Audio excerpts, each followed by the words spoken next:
Greetings, YouTube. I apologize if this is another video dealing with After the Bomb, but it's been in my mind, and as I'm rereading it, I'm both enjoying the playing with new animal builds in my head, but I'm also now seeing the cracks in the facade that maybe I was glossing over as a younger gamer.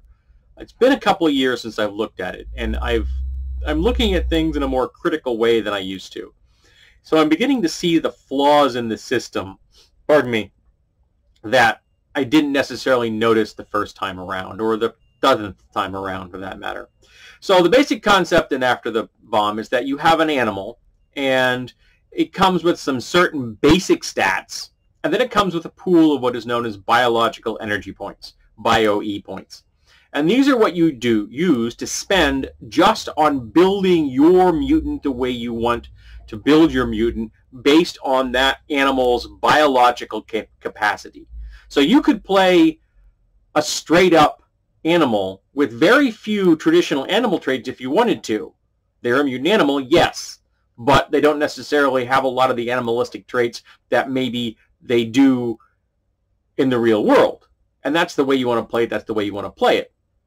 But you only can spend these points on that character's biological operation. Also, and actually, you can also buy psionic powers with them, I think. Yeah, you can buy psionic powers with them. So, for example, you don't want to have a mutant that speaks. You could pick up, I think you spend 5 bio-E points and get essentially telepathic communication, which is a really good option, if you ask me, because that allows you to talk to anything that's got a language, which is really kind of cool. So, I'm going to look at 2 different types of bears. One from After the Bomb, and the other from this game. So this is the 1992 edition of Gamma World. This is a beaten up copy which has a library style covering on it that I put on myself just to keep it from being worn more, because this is the one that lives next to my bench, next to my desk, and I look at this one all the time when I'm not looking at a digital copy. Now the entire animal write-up for this game is right here. 2 pages, and this is all the animals that are available, though if you have these to go by, it would be not difficult for any GM worth the title to come up with any other animal in the world that somebody wanted to play that wasn't necessarily represented in these 2 pages. And it gives you, again, the basic characteristics of the creature and what you get as the member of that species. Okay, so you don't have to do anything other than that. You just, I want to play that, and you get what's on the page. They give you the physical characteristics out of the gate, and of course you roll up your mental abilities the way everybody else does, or use a point buy if you want.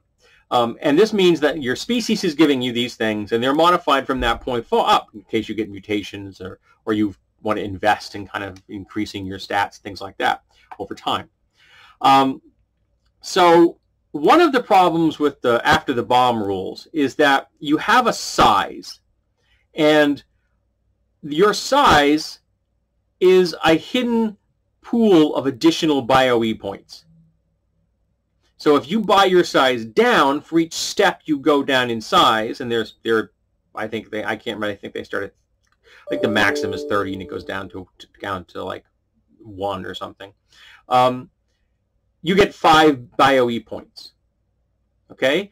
But that means that your character is also losing some of their physical characteristics. They're becoming less strong, less tough, and they have less structural defense points to go to structural defense. It's SDC. What does the C stand for? I don't know, but it's SDC. So you become weaker and shorter and smaller as you go. And you don't want to go below a 5 at any time, because if you go below 5, you end up with mental problems. The idea being 5, under 5, you begin to have a brain too small to have the cognitive capacity that a larger creature has, which I call into question because parrots and rats are really damn intelligent. They have taught parrots to do math.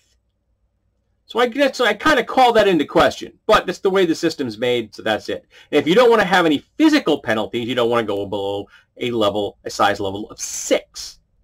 And some of these creatures are very large, like elephants, obviously, and bears, and hippos, and things like that. And they're all available. There's a lot of different animals here. It's a really nice selection. And they also have something which they call throwbacks and chimeras, which are stable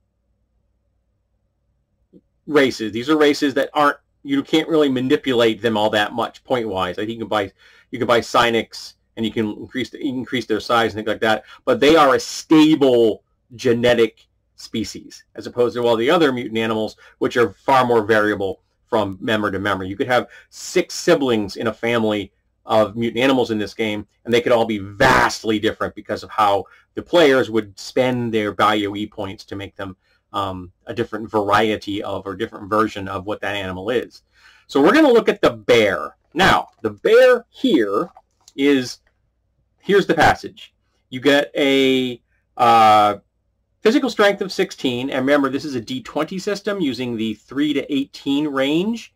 So a 16 is pretty damn good, okay? It's 6 points above average. You get a dex of 7. You're below average. You're not that dexterous. And you have a con base of 4, and that works. Sorry, 13 rather. So again, works. You're tougher than. Sorry, I read BAP by mistake. You get a con of 13, so you're slightly tougher than your average human, which kind of makes sense.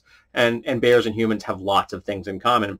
And this is just a generic bear. If you wanted to, somebody said, well, I want to play a black bear, I might make your strength and toughness a little lower, but your dexterity a little higher, because they're smaller, more dexterous animals. So, so we could play with that if somebody wanted to.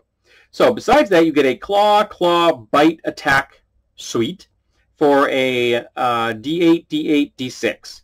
You get a base speed of 15, and 10 bipedal, and I don't remember, I think human is 12 in this game.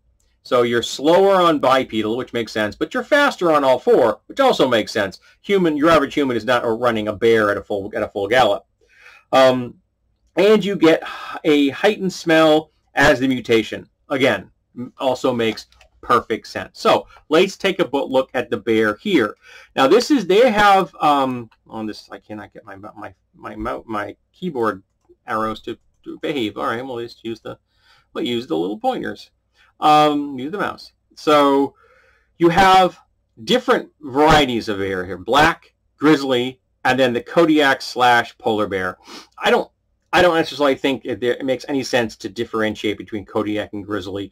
Black, brown, polar. That's good enough for my book. Then it gives you their length, their height, and their build. And there are 3 different kinds of builds in here. There is the short, medium, and long. That's to denote some animals which are very stocky, some which are more proportioned like a human is, and a bear is kind of like that, a medium build. And then the long ones, there are animals that like an otter, for example, is a long build. A snake, shockingly, is a long build. Then we have the available BioE for each creature. So the available BioE here for a black bear is 10 points.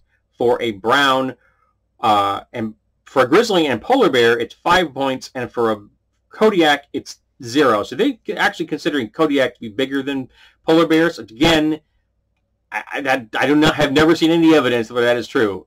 Every piece of evidence I've ever seen is that polar bears are the biggest bears in the world, at the extent bears that exist. There were bigger bears in the past, but in our world, polar bears are the top of the heap. Now, you can buy down your size to get BioE points. So say you're playing a grizzly bear at size 16. That's big, okay? And you want some more BioE points. It's actually not that easy to say. I'm used to just reading it. By bringing that size down, but that starts to make you not as bear-like. People think grizzly, they think bear, big bear. So that starts to really appear to be less bear-like, okay? But you can also take a choice where you play big and dumb, where you make yourself less intelligent to preserve your size, and I think you have to have a minimum of 15. So you could I could bump this down to 15 and then get big and dumb to get some more BioE points. And you also can get really big and dumb. which makes you even more dumb and less mental energy, mental endurance than you had before. Is that the kind of bear you wanted to play? I don't know, but it's the only way you can get BioE points in this. Alrighty, so well, you might be asking, well, what's the big deal? Okay, well, here's the big deal. So if you want to get, for example, you want to buy hands. It takes 5 BioE points to get partial and 10 BioE points to get full. So if you're a brown bear, you want full hands, you're done. You don't get any other bear characteristics unless you're willing to sell down size or become stupid and have a low mental endurance. Then if you want to change your bipedal, you automatically get partial. That makes sense. And you spend 5 to get full. So if you want a bear that runs on all fours and yet stands up part of the time, you can, no problem. If you want speech, it's 5 BioE points to have partial speech. That makes, your animalistic speech. Your friends can understand you, but strangers are not going to be able to. And then 10 for full. You can hear everyone can understand you as clearly as anybody else can who speaks the same language. And then you get into looks, and I never use the looks thing at all because when I ran this, I don't want mutant animals that look anything like humans. I want mutant animals that look like mutant animals. All right, but we're not done. There are entire list of things that you can get for your character.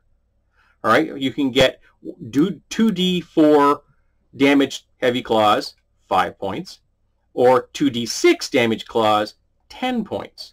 You can get 1d6 damaged teeth, 5 points, or 2d6 damaged teeth, 10 points. So to get an equivalent, a sense of what this game is giving you for free, you claw, bite, you're spending 5 points. 10 points, rather.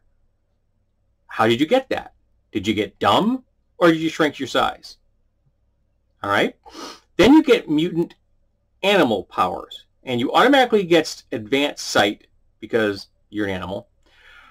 But now you can also buy other things. You can buy beastly strength or crushing strength, which are bordering on like the superhuman levels of strength. But bears are very strong, but those cost 10 and 20 points. Where are those points coming from? All right.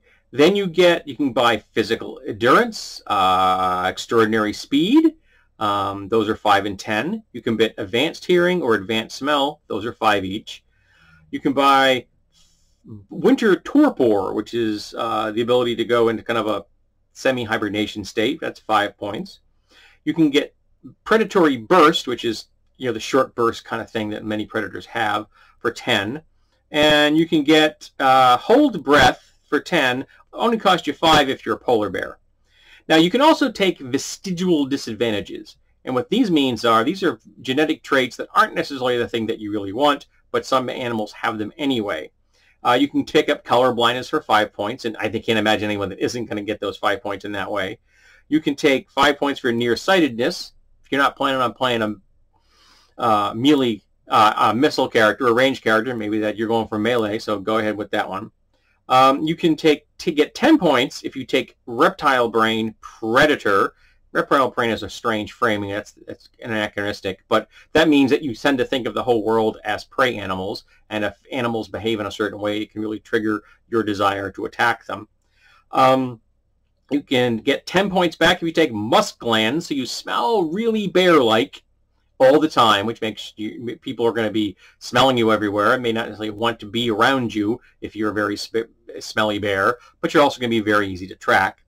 And then you get 10 points back for carnivore, and which is weird because bears aren't dedicated carnivores. Bears are omnivores in the real world. So I'm not sure where the people that wrote this game got some of their information from, thinking Kodiaks are bigger than polar bears and thinking that bears aren't omnivores. Now that's a lot of things that you may want as a player, but you're going to have to play a dumb character and take a bunch of vestigial traits to get a chance of getting any of those things to play the bear that you can play right out of the gate. Now, I know, much simpler system than the Palladium system. I understand that. But it just seems that this system punishes you if you want to play something in a particular way. And I don't think it's fair. I can play a decent quality bear out of the gate with this. Now, if I wanted to say, hey, GM, I want to play a melee character, can we tailor my mutations to really affect that? Cool. You make them bigger. You give them, better claw attacks. Say they've got skeletal enhancement mutation. Their bones are much stronger and their claws are much stronger. You give them a physical strength boost. Maybe give them mechanical give them combat genius, so that they're better at using the attacks they have. You could tailor that within the context of this game without punishing the character. So yeah, it bugs me, and it's like that time and time again when it comes to the mutant animals in the After the Bomb game. They are just constantly being penalized if you just want to play the animal the way people think of the animal as having the abilities and characteristics that are traditionally thought of when you think bear or dog or cat. You have to buy all of those features. And it's even worse if you want to play a bird or a bat, because you have to buy extra arms, or you end up having little fingers at the end of your wings, which is kind of cool. If you're in the right build, maybe that's what you don't mind doing. But you have to buy the ability to glide and fly. So you could have wings, but they don't do anything. Or you could just play a bird that doesn't have wings at all. And they've got a number of illustrations of that, which is interesting. But don't you want to fly if you're a bird or a bat?